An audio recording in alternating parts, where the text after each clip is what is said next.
Welcome to Moments in Time and Space, a microfiction podcast, bringing you tales of horror and suspense with your host, Aaron Miracle.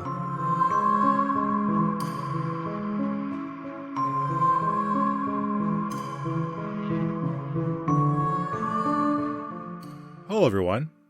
Defend the Earth is becoming one of the hottest alien investigation series to ever hit the web. The small crew race all over America, investigating reports of extraterrestrial activity and ensuring that their viewers stay vigilant for signs of a possible invasion. Their latest livestream comes from a small home in upstate New York. Let's tune in now and see what they have discovered. Norma Westing's living room was a bit crowded.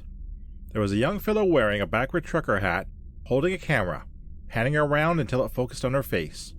Just out of frame was a slightly bored woman holding a microphone on a long boom.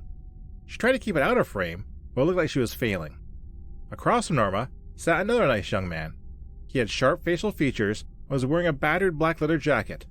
Under the jacket, he wore a white t-shirt with the words, "Defend the Earth," printed on it in bright red lettering. Welcome back to Defend the Earth. We've been sitting here talking to Ms. Norma Westing about her encounter last week.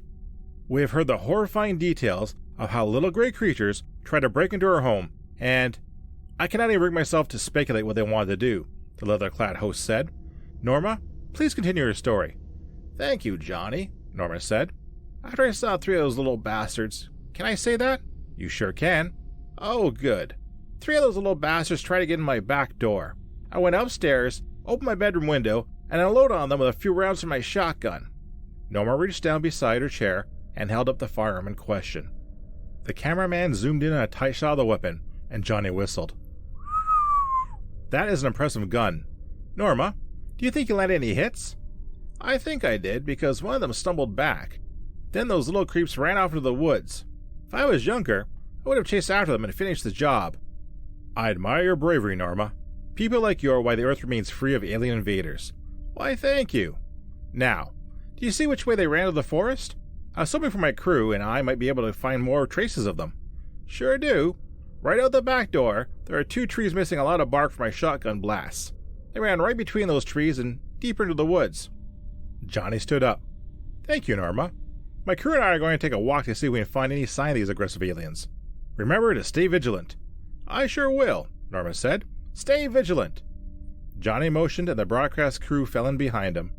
He led them through the kitchen and out the back of the house. He pointed at 2 trees on the edge of the property, and the cameraman zoomed in for a nice tight shot.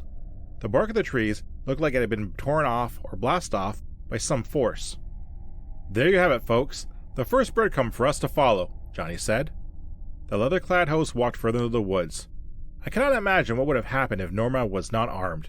Who knows what those aliens had planned for her? They might have wanted to abduct her, or even worse, conduct a live dissection of Norma in her own home. Now, folks, I don't advocate violence, but what the hell? The camera passed over Johnny's shoulder and revealed a large circular clearing.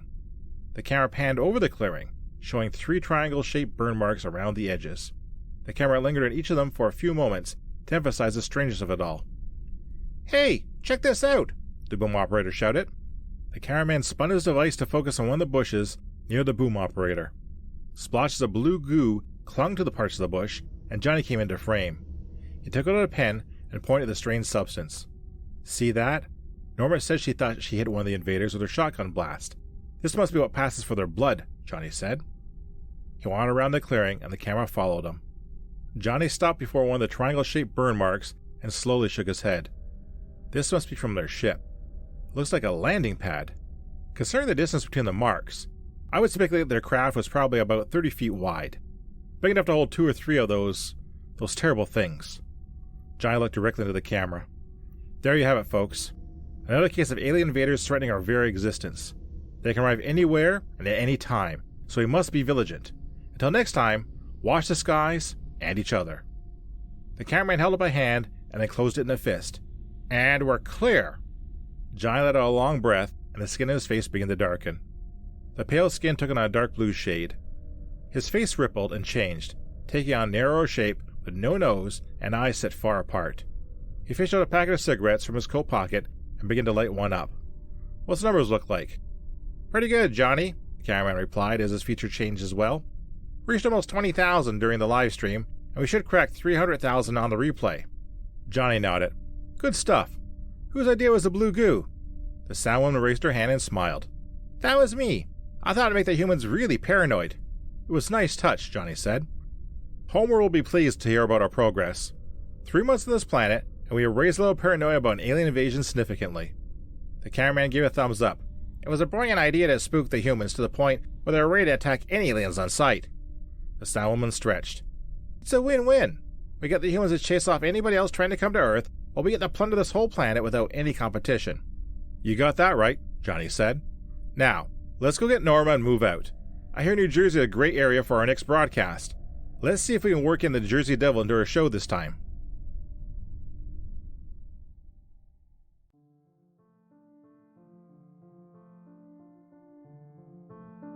Stay vigilant. Thank you for listening. If you like what you heard, please subscribe to the podcast and leave a review. You can also follow me on Twitter at MomentsInTAS. Feel free to recommend this podcast to others and help it grow. The opening and closing theme is Creepy Night by Daniel Carlton. Until next time, be safe, be smart, and be well. See you soon.